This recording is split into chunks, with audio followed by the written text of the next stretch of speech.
I was sitting here just thinking, and imagine being in a relationship with somebody and they only reach out like if they need something. Basically, they don't really talk to you. Um, you're usually the one initiating conversations with them or trying to pull them into conversation. Um, they don't want to spend quality time with you. They aren't proud of you. Like, no one would really know that they're in a relationship with you unless it was something like secret that was revealed. Just imagining this person really being unwilling to give you more of them. Every time you ask for more, it's like they're dragging their feet to meet your expectations. Just imagine somebody that they only come around you when they know you can do something for them. They call you when they're in bad situations and they need help last minute. They only want to talk to you to make them feel better. Just imagine that type of relationship. When they're around you, they really only complain. They only want to talk about themselves. They don't really recognize who you are. They don't recognize how you've been in their lives. They don't recognize the place that you should be in their lives. Imagine every time when you hang around this person, they try to rush like your date nights. It's like they always have something to do afterwards, or they had something to do beforehand. So you had an hour scheduled to be together, but then now they have plans before and after. So now it's only 15 minutes that they have, and they're acting like this is good enough, that you should just be happy that they came to see you. Imagine that type of relationship.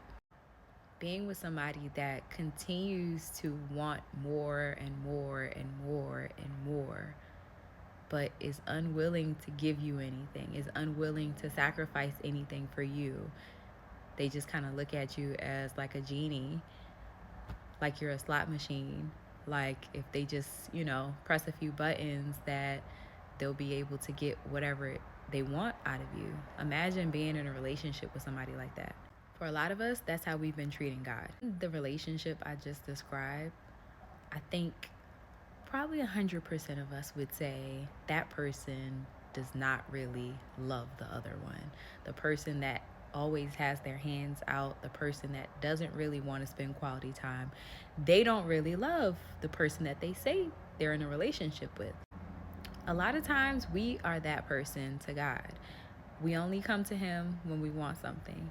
We only come to Him when we're feeling down, when we need a pick me up, when we need to be reminded of who we are, when we just want to feel better about ourselves. A lot of times we come to God just with our hands out, just asking for thing after thing after thing after thing, but we're not willing to give up anything.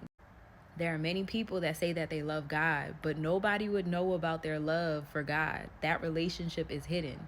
They keep that relationship separate. It's not on Instagram, it's not on TikTok, it's nowhere. Nobody would really know that they're in a relationship or that they actually love God. It's so many of us that profess that we love God. We profess that we are Christians, but what does our life look like? Where's the proof?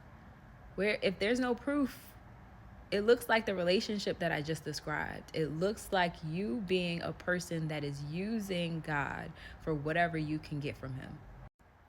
I think there's so much information out there just about faith and, how to pray and how to fast and all these different things.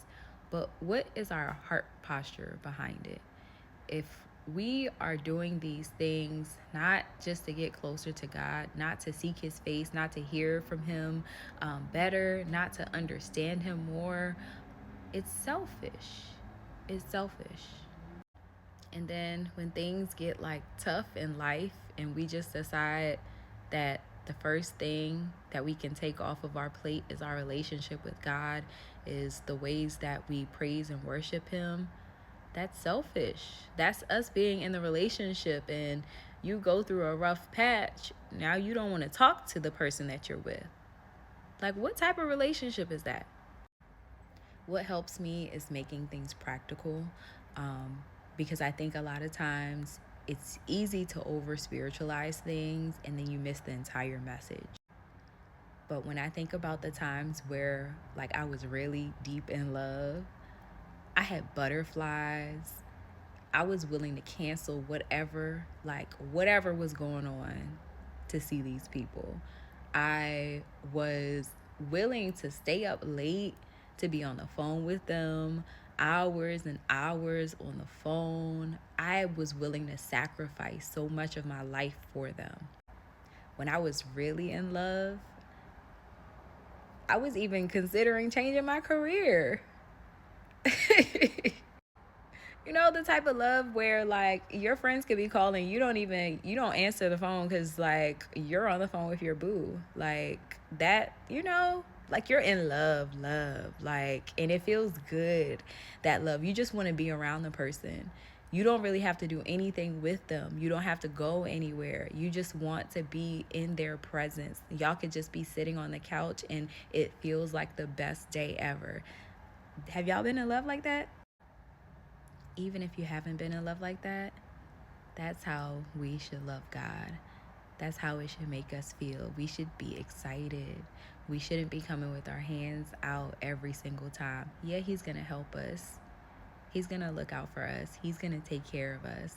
But we trust Him. We just want to be around Him. We want to be in His presence. We want to be near Him. We want to be close to Him. We want to talk to Him. We want to, when the conversation just gets so good, we want to be on the phone all night. It doesn't matter if we have to get up and go to work in the morning because the conversation is that good. That's how we need to love God. So let's get back to the being willing to sacrifice whatever for God, because we have done things like that for friendships and romantic relationships. We should be able to do more than that for God. We should be able to stay up late and talk to Him when He wants to talk. We should be able to sing His praises and worship Him for hours. We should be able to just sit in His presence, not asking for anything, just loving, seeking His face. That's the type of love I want all of us to experience in our relationship with God. That's the type of intimacy. Stop making the relationship that you have with God transactional. It's not about what you can get. It's not about that.